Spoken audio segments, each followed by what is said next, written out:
Hi all, welcome back to our channel. Friends, ಇವತ್ತು ನಾನು ಮತ್ತೊಂದು ಡಿಫ್ರೆಂಟಾಗಿ ತುಂಬ ಟೇಸ್ಟಿಯಾಗಿ ಹಾಗೆ ತುಂಬಾ ಈಸಿಯಾಗಿ ಮಾಡಿಕೊಳ್ಳುವಂತಹ ಮಟನ್ ಸಾಂಬಾರ್ ರೆಸಿಪಿಯನ್ನು ಶೇರ್ ಮಾಡ್ತಾ ಇದ್ದೀನಿ. ಈ ಒಂದು ರೆಸಿಪಿ ಮಾಡ್ಕೊಳ್ಳೋದು ತುಂಬಾ ಈಸಿ, ಆದರೆ ಟೇಸ್ಟ್ ಅಂತೂ ತುಂಬಾ ಸಖತ್ತಾಗಿರುತ್ತೆ. ಡಿಫ್ರೆಂಟಾಗಿ ಏನಾದರೂ ಮಾಡಬೇಕು ಅಂತಂದರೆ ಈ ರೀತಿ ಮಾಡಿ ನೋಡಿ. ಸಾಂಬಾರು ಇಷ್ಟು ಚೆನ್ನಾಗಿ ಆಗಿದೆ ಅಂತ. ಇದನ್ನು ಮಾಡ್ಕೊಳ್ಳೋಕ್ಕೆ ನಾನು ಇಲ್ಲಿ 1 kg ಆಗೋಷ್ಟು ಕುರಿ ಮಟನ್ ತಗೊಂಡಿದ್ದೀನಿ. ನೋಡಿ, ಇಷ್ಟು ಚೆನ್ನಾಗಿ ಫ್ರೆಶ್ ಆಗಿದೆ ಕುರಿ ಮಟನು. ಸೊ ಇದನ್ನು ಚೆನ್ನಾಗಿ ವಾಶ್ ಮಾಡಿಕೊಂಡು ಇಟ್ಕೊಳ್ಬೇಕಾಗುತ್ತೆ.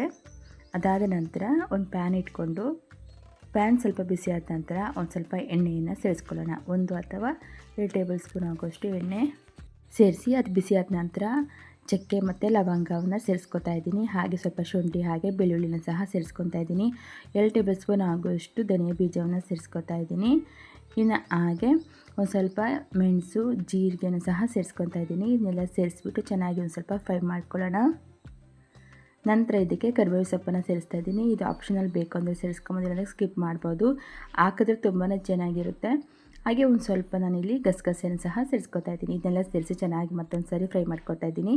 ನೀವು ಇದು ಮಸಾಲೆನ ಫ್ರೈ ಮಾಡ್ಕೊಳ್ಬೇಕಾದ್ರೆ ಮೀಡಿಯಮ್ ಅಥವಾ ಲೋ ಫ್ಲೇಮಲ್ಲಿ ಇಟ್ಕೊಳ್ಳಿ. ನೋಡಿ, ಮಸಾಲೆ ರೆಡಿ ಆಯಿತು. ಈಗ ಅದು ಹಾರೋದಕ್ಕೆ ಇಟ್ಟು ಹಾರಿದ ನಂತರ ಒಂದು ಮಿಕ್ಸಿ ಜಾರನ್ನ ತಗೊಳ್ಳೋಣ. ಅದಾದಮೇಲೆ ನಾವೇನು ಫ್ರೈ ಮಾಡಿಟ್ಕೊಂಡಿದ್ರಲ್ಲ ಆ ಮಸಾಲೆ ಎಲ್ಲನೂ ಮಿಕ್ಸಿ ಜಾರ್ಗೆ ಸೇರಿಸ್ಕೊಳ್ಳೋಣ.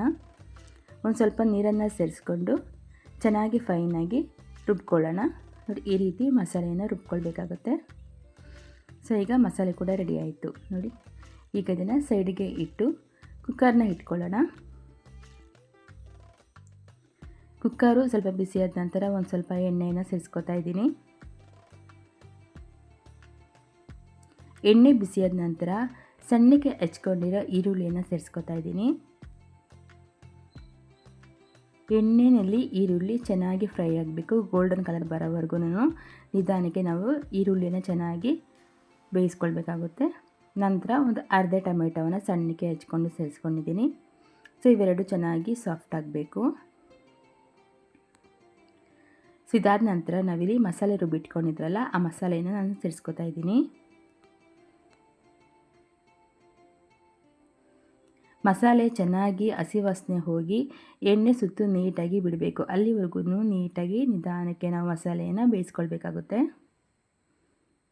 ನೋಡಿ, ಈ ರೀತಿ ಚೆನ್ನಾಗಿ ಆಯಿಲೆಲ್ಲನೂ ಸುತ್ತು ಬಿಟ್ಕೊಳ್ಬೇಕು. ಸೊ ಈ ಟೈಮಲ್ಲಿ ನಾವು ತೊಳೆದು ಇಟ್ಕೊಂಡಿರೋ ಮಟನನ್ನು ಸೇರಿಸ್ಕೊಳ್ಳೋಣ. ತುಂಬಾ ಟೇಸ್ಟಿಯಾಗಿತ್ತು. ನಮ್ಮ ಮನೇಲಂತೂ ತುಂಬ ಇಷ್ಟಪಟ್ಟು ತಿಂದರು. ಒಂದ್ಸರಿ ಟ್ರೈ ಮಾಡಿ, ಖಂಡಿತ ಎಲ್ಲರೂ ಇಷ್ಟಪಡ್ತಾರೆ, ಅಷ್ಟು ಚೆನ್ನಾಗಿರುತ್ತೆ ಈ ಮಟನ್ ಸಾಂಬಾರ್. ಸೊ ಮಟನ್ನ ಸೇರಿಸಿ ನಂತರ ಚೆನ್ನಾಗೆಲ್ಲ ಮಿಕ್ಸ್ ಮಾಡ್ಕೊಳ್ಳೋಣ. ಸೊ ನೆಕ್ಸ್ಟ್ ನಾನು ಇಲ್ಲಿ ಸ್ವಲ್ಪ ಅರಿಶಿನವನ್ನು ಸೇರಿಸ್ಕೊತಾ ಇದ್ದೀನಿ. ಹಾಗೆ ಸ್ವಲ್ಪ ಮಟನ್ ಮಸಾಲೆನ ಸೇರಿಸ್ಕೊಳ್ಳೋಣ. ಖಾರಕ್ಕೆ ಅನುಗುಣವಾಗಿ ಅಚ್ಚಕಾರದ ಪುಡಿನ ಸೇರಿಸ್ಕೊತಾ ಇದ್ದೀನಿ. ಸೊ ಅಚ್ಚಕಾರದ ಪುಡಿನ ಸೇರಿಸ್ಕೊಂಡು ಚೆನ್ನಾಗಿ ಮತ್ತೆ ಮಿಕ್ಸ್ ಮಾಡ್ಕೊಳ್ಳೋಣ. ನೋಡಿ, ಈ ರೀತಿ ಮಿಕ್ಸ್ ಮಾಡ್ಕೊಳ್ಬೇಕು ಮಟನ್ನ. ಈಗ ನಾವೇನು ರುಬ್ಬಿಟ್ಕೊಂಡಿದ್ರಲ್ಲ ಆ ಮಸಾಲೆ ನೀರನ್ನು ಇಲ್ಲಿ ನಾವು ಸೇರಿಸ್ಕೊಳ್ಳೋಣ.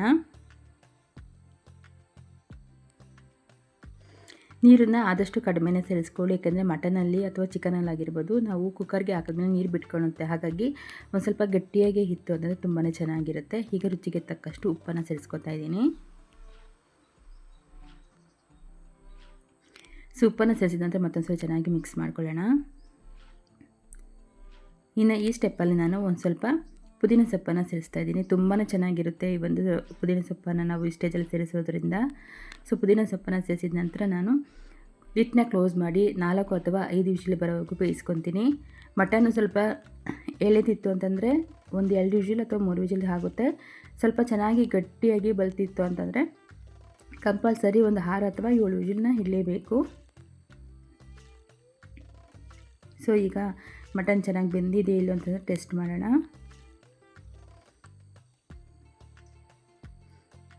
ನೋಡಿ, ನಾನು ಅಷ್ಟು ಗಟ್ಟಿಯಾಗಿ ಮಟನ್ಗೆ ಮಸಾಲೆನ ಕಲಸಿದ್ರು ಸಹ ಎಷ್ಟು ಸ್ವಲ್ಪ ನೀರು ಬಿಟ್ಕೊಂಡಿದೆ ಅಂತ. ಅದಕ್ಕೆ ಹೇಳೋದು, ನೀರನ್ನು ಆದಷ್ಟು ಕಡಿಮೆ ಸೇರಿಸ್ಕೊಳ್ಬೇಕು. ಬೇಕಾದರೆ ನಂತರ ನಾವು ಸೇರಿಸ್ಕೊಳ್ಬೋದು. ಈಗ ಕಟ್ ಮಾಡಿ ಇಟ್ಕೊಂಡಿರೋ ಕೊತ್ತಂಬರಿ ಸೊಪ್ಪನ್ನು ಈ ಸ್ಟೆಪ್ಪಲ್ಲಿ ಮತ್ತೊಂದು ಸರಿ ಸೇರಿಸ್ಕೊತಾ ಇದ್ದೀನಿ.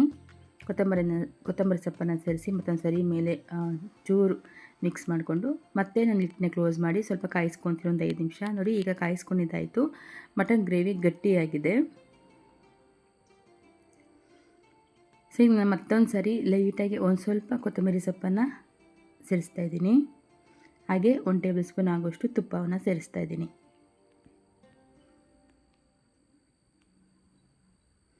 ಮಟನ್ ಸಾಂಬಾರಿಗೆ ನಾಟಿ ಕೊತ್ತಂಬರಿ ಸೊಪ್ಪು ಇತ್ತು ಅಂದರೆ ತುಂಬಾ ಟೇಸ್ಟ್ ಡಬಲ್ ಆಗುತ್ತೆ. ಸೊ ಈಗ ಮಿಕ್ಸ್ ಮಾಡಿದ್ದಾಯಿತು. ಇನ್ನು ಒಂದು 2 ನಿಮಿಷ ಮತ್ತೆ ಲಿಡ್ನ ಕ್ಲೋಸ್ ಮಾಡಿ ಕಾಯಿಸ್ಕೊತೀನಿ ಸಾಂಬಾರನ್ನ. ನೋಡಿ ಕರೆಕ್ಟಾಗಿ 2 ನಿಮಿಷ ಮಟನ್ ಸಾಂಬಾರನ್ನ ನಾನು ಕಾಯಿಸ್ಕೊಂಡಾದ್ಮೇಲೆ ಎಷ್ಟು ಚೆನ್ನಾಗಾಗಿದೆ ಅಂತ. ಸೊ ಬಿಸಿ ಬಿಸಿಯಾದಂತಹ ರುಚಿಯಾದಂತಹ ಮಟನ್ ಸಾಂಬಾರು ರೆಡಿ ಆಯಿತು. ತುಂಬಾ ಕ್ವಿಕ್ ಆ್ಯಂಡ್ ಈಸಿಯಾಗಿ ತುಂಬ ಟೇಸ್ಟಿಯಾಗಿ ಮಾಡ್ಕೊಳ್ಬೋದು. ಮನೇಲಿ ಖಂಡಿತ ಎಲ್ಲರೂ ಇಷ್ಟಪಡ್ತಾರೆ. ಒಂದ್ಸರಿ ಟ್ರೈ ಮಾಡಿ ಹೇಗೆ ಬಂದಿದೆ ಅಂತ ತಪ್ಪದೆ ಕಮೆಂಟ್ ಮಾಡಿ. ಫ್ರೆಂಡ್ಸ್, ಯಾರಾದರೂ ಹೊಸ್ದಾಗಿ ನನ್ನ ಚಾನಲ್ ನೋಡ್ತಾ ಇದ್ದರೆ ಪ್ಲೀಸ್ ಸಬ್ಸ್ಕ್ರೈಬ್ ಮಾಡ್ಕೊಳ್ಳಿ, ಲೈಕ್ ಮಾಡಿ, ಶೇರ್ ಮಾಡಿ. ಇದೇ ರೀತಿ ಇನ್ನೂ ಹಲವಾರು ರೀತಿಯ ರೆಸಿಪೀಸ್ನ ಶೇರ್ ಮಾಡ್ತಾ ಇದ್ದೀನಿ. ಸೊ ನಿಮಗೆ ಯಾವುದಾದ್ರೂ ರೆಸಿಪಿ ಬೇಕು ಅಂದರೆ ಖಂಡಿತ ನನಗೆ ಕಮೆಂಟ್ ಮಾಡಿ, ನಾನು ಆ ಒಂದು ರೆಸಿಪಿನೇ ಶೇರ್ ಮಾಡ್ತೀನಿ. ವಿಡಿಯೋನ ಕೊನೆವರೆಗೂ ನೋಡೋದಕ್ಕೆ ಧನ್ಯವಾದಗಳು.